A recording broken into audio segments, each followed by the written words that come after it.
The Galactic Council chamber fell silent as Ambassador Marcus Reeves stepped through the crystalline doors. His black suit was immaculate, his stride measured and calm.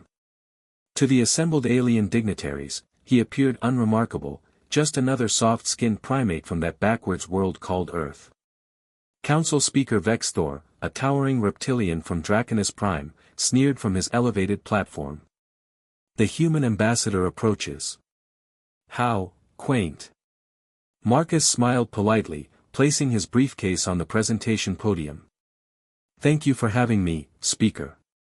I've come to discuss humanity's application for council membership. A chorus of hisses, clicks, and guttural laughs echoed through the chamber. The Xyrillian delegate, resembling an oversized mantis, leaned forward with gleaming compound eyes. Your species has been observed, human. You are weak. Barbaric. You still wage war upon your own kind. We have our disagreements, Marcus admitted, opening his briefcase. But we're working on them. Working? Vexthor's voice dripped with contempt. Your planet has been quarantined for 3 centuries. You haven't even achieved faster-than-light travel without our stolen technology. What could you possibly offer this council? Marcus pulled out a simple tablet. I have a presentation prepared. Enough. The Krellian war chief, a massive bear-like creature covered in cybernetic armor, slammed his fist on his console. We did not summon you here for talks, primate. We summoned you here to deliver an ultimatum. The chamber's atmosphere shifted. Marcus felt the change immediately, his fingers twitched slightly, old instincts awakening. An ultimatum? Vexthor's smile revealed rows of serrated teeth. Humanity will surrender all military assets and submit to council oversight. Your species will serve as labor for the civilized galaxy. Refuse, and we will glass your pathetic planet and take what we want anyway. Marcus set down his tablet carefully. Very carefully. I see. And if we refuse? Then we demonstrate why you should fear us. Vexthor pressed a button, and security drones descended from the ceiling, weapons charging. Starting with you. The first energy bolt fired at Marcus's head. He wasn't there anymore. The ambassador moved like liquid shadow, his briefcase already open. What emerged wasn't documents, it was a collapsible carbine that assembled itself in his hands in 1.3 seconds. The security drone exploded in a shower of sparks before its second shot cleared the chamber. You should know, Marcus said, his voice suddenly different, colder, sharper, that every human ambassador is selected from a very specific pool of candidates. 3 more drones fired simultaneously.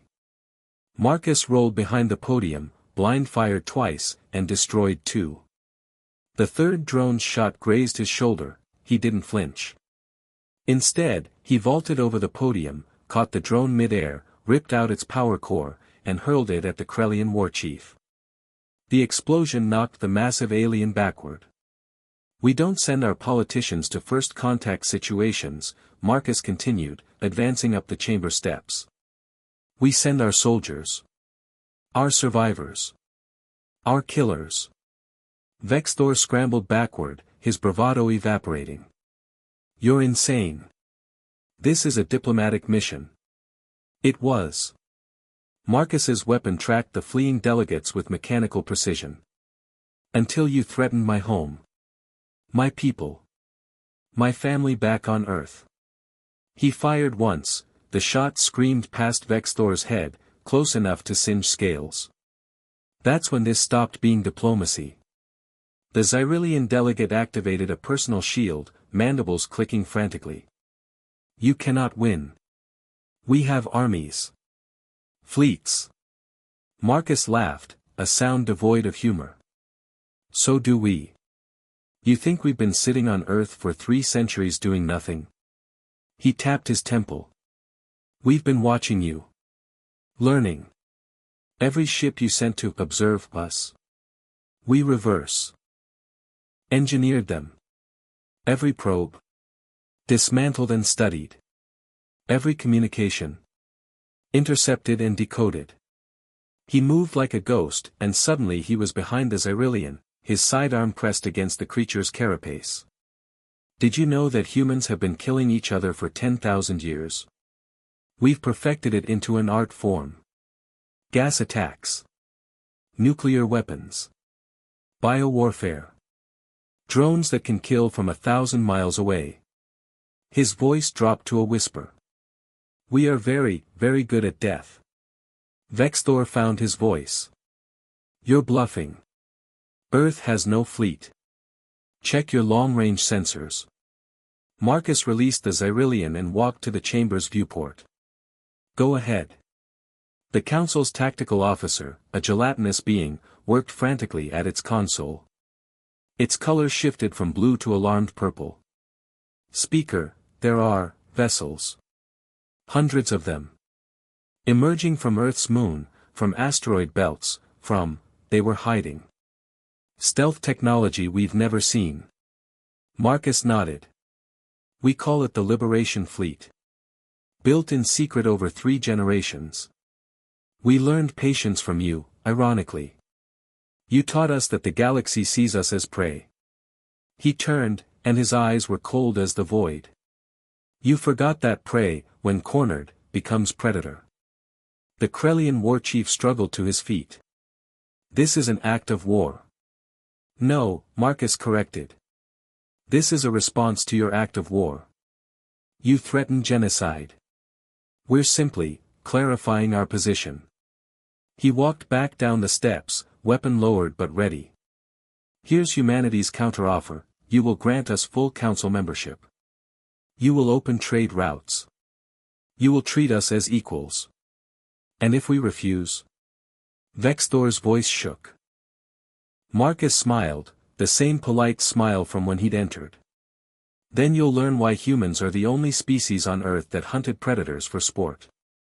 Why we climbed to the top of our food chain despite being weaker, slower, and more fragile than everything that wanted to eat us.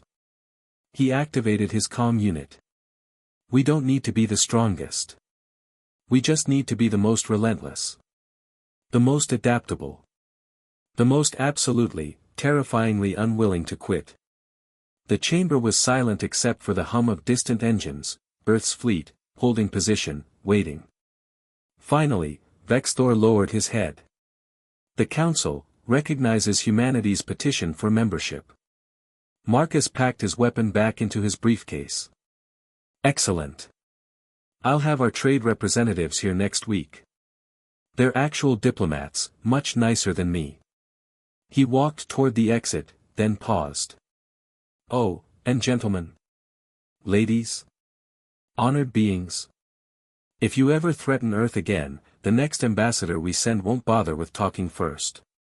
The crystalline doors closed behind Ambassador Marcus Reeves, former Marine raider, current harbinger of humanity's emergence onto the galactic stage. Behind him, the Galactic Council learned its first lesson about humans: never mistake diplomacy for weakness.